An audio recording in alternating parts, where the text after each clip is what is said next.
Bienvenido a la Parashá Noah. La historia de Noé es la historia de un hombre que atraviesa una tormenta en su vida de tal magnitud que descubre cómo el mundo en que creció, el único mundo que él conocía, deja de existir. Es la historia de cada hombre, de cada mujer. Lo interesante sucede cuando Noé baja del arca.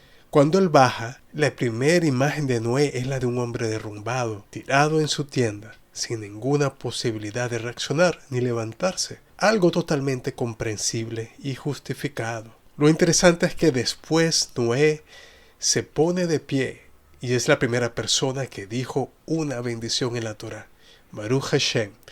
Exclama una bendición porque se da cuenta que es él el que tiene enfrente el desafío de volver a construir un mundo de nuevo.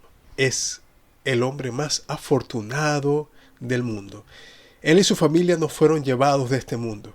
Él fueron salvados para reconstruir. Y muchos tenemos que volver a reconstruir nuestras vidas en distintas etapas. Sigamos un poco más sobre Noé. Noé es el prototipo del Mesías. Debe vivir en un mundo lleno de injusticias, pero su objetivo final es reconstruir el mundo. En la porción de la Torá, Hashem debe intervenir 2 veces en la historia de la humanidad. Una con el diluvio y la segunda con la Torre de Babel.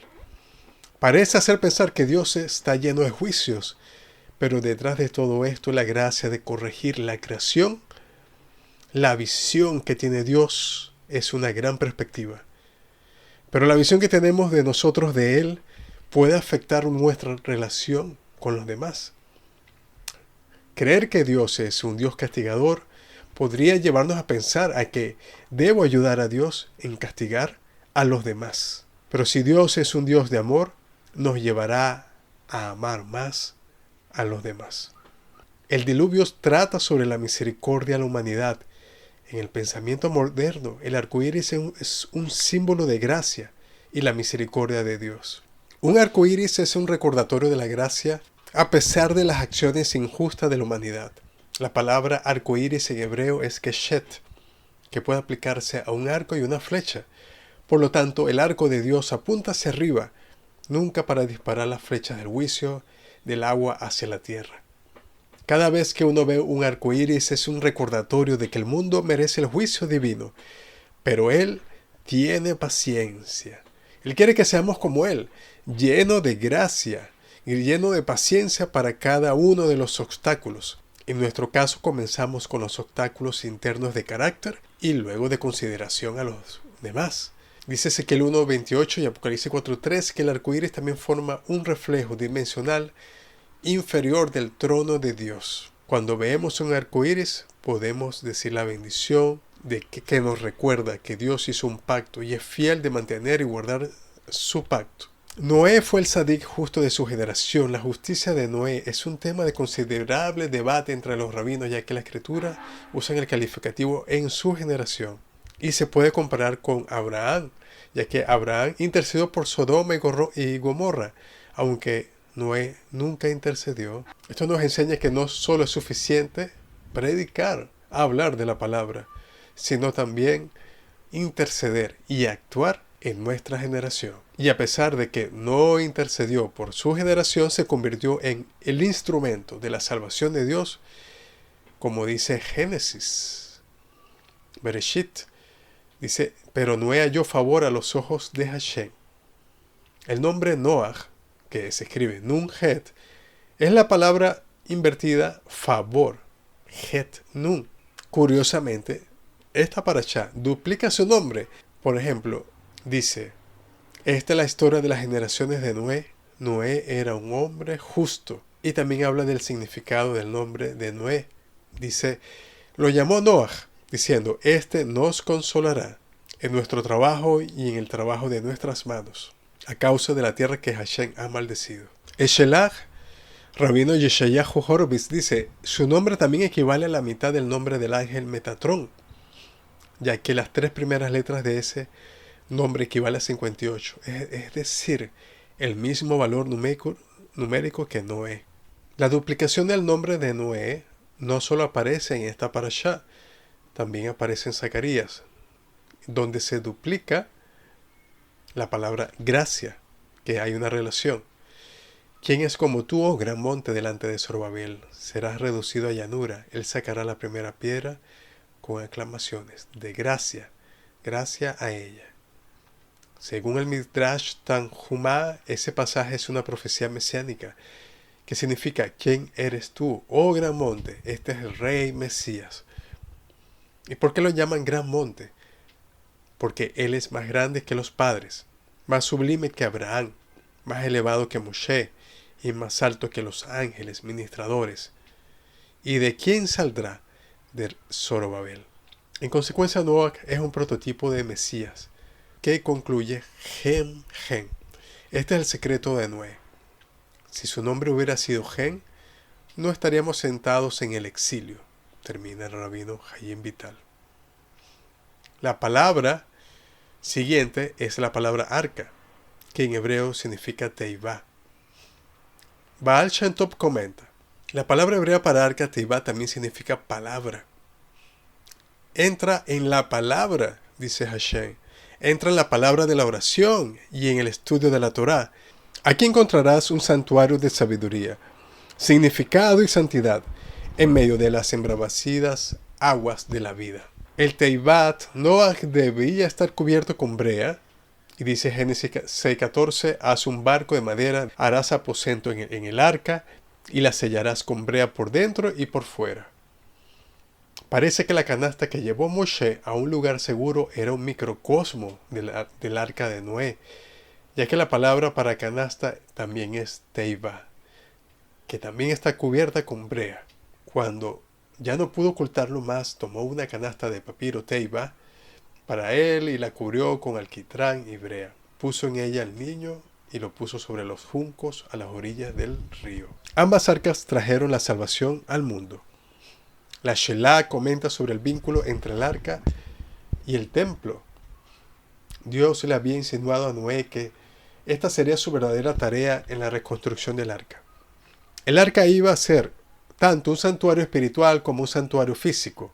La instrucción de Noé de construir un arca significaba que debía emplear combinaciones de las letras del nombre de Dios para hacerlo y construir lo que podría convertirse en el equivalente de un templo sagrado.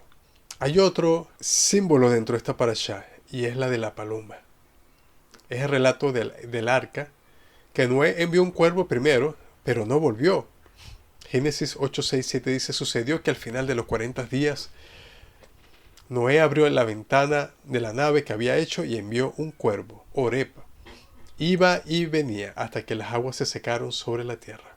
La palabra hebrea de cuervo es Oreb, que es lo mismo que tarde. Noé luego envió una paloma de sí mismo, que no solo regresó, sino que también regresó con una señal de esperanza. Él envió una paloma de su lado para ver si las aguas se habían retirado de la faz de la tierra. Pero la paloma no halló donde reposar su pie y volvió a él en el barco, porque las aguas estaban sobre la faz de la tierra. Extendió la mano, la tomó y la llevó consigo a la nave. Se quedó aún otros 7 días. Y otra vez volvió la paloma fuera del barco. La paloma volvió a él al anochecer. Y he aquí que tenía en la boca una hoja de olivo arrancada. Entonces Noé supo que las aguas se habían retirado sobre la faz de la tierra. El contraste entre el cuervo y la paloma es literalmente un contraste entre negro y blanco. La paloma representa la luz. Como dice Cantar de los Cantares, Rabá 1.66.4.2, dice, así como la paloma alumbró al mundo, así alumbrarás tú al mundo, como dice, y las naciones caminarán a la luz.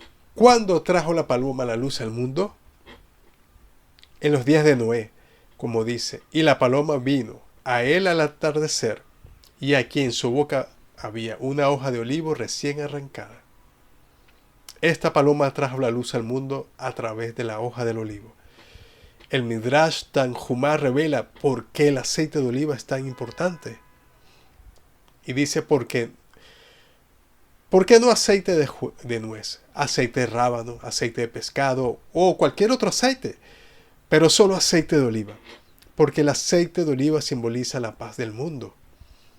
El Targum comenta sobre el origen de la rama del olivo. Y la paloma vio, y la paloma vino a él a la hora de la tarde. Y aquí una paloma de olivo recogida, quebrada, que ella había traído en su boca, y la había tomado del monte de Meshijá. Increíblemente la geometría para luz del mundo y Mashiach son las mismas.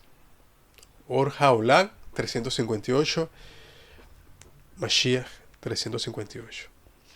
Yeshua dijo: yo soy la luz del mundo. El que me sigue no andará en tinieblas, sino que tendrá la luz de la vida. La paloma que volvió a Noah volando sobre las aguas simboliza un nuevo comienzo. Este episodio hace eco de la Parashá Bereshit. El Espíritu de Dios se cernía sobre la superficie de las aguas. El Rabí Shlomo Yitzhaki dice: el trono de gloria estaba suspendido en el aire y se cernía sobre la faz del agua, con el aliento de la boca del Santo. Bendito sea Él, y con su palabra como paloma que se cierne sobre el nido. Rashi conecta el Espíritu de Dios a una paloma. Génesis Rabá dice: y el Espíritu de Dios se venía. Esto alude al Espíritu del Mesías, como leíste. Y el Espíritu del Señor reposaba sobre él. En mérito de que vendrá este Espíritu eventualmente, por causa de que lo que surge sobre la faz de las aguas, es decir, por el mérito del arrepentimiento, que se asemeja al agua, como está escrito: derrama tu corazón como agua, en Lamentaciones 2:19. Rebbe Nachman dice: la respiración del Mesías tendrá un efecto muy positivo sobre la humanidad. El aliento que el Mesías respirará emana la Torá y sus 613 misbot. Este es el Espíritu de Dios, de que se cernía sobre las aguas. El Espíritu del Mesías y las aguas son la Torá. El Espíritu del Mesías está incrustado en la Torá y extrae su aliento. El asombro de Dios de ella. Con este Espíritu podrá soplar en otros, llevándolos de asombro y respeto. Mientras la paloma se cernía sobre las aguas, la Torá dice que el arca caminó sobre las aguas. Y prevalecieron las aguas y crecieron en gran manera sobre la tierra. Y la nave, la Teibá, flotaba, Baitelej, sobre la faz de las aguas. El Evangelio de Juan hace eco del dominio del Espíritu del Mesías, representado por una paloma, como estando sobre el caos de las aguas, de las primeras aguas. Dice Juan 6, del 15 al 21. El mar fue sacudido por un gran viento que soplaba. Cuando habían remado unas 3 o 4 millas, vieron a Yeshua caminando sobre el mar y acercándose a la barca, y tuvieron miedo.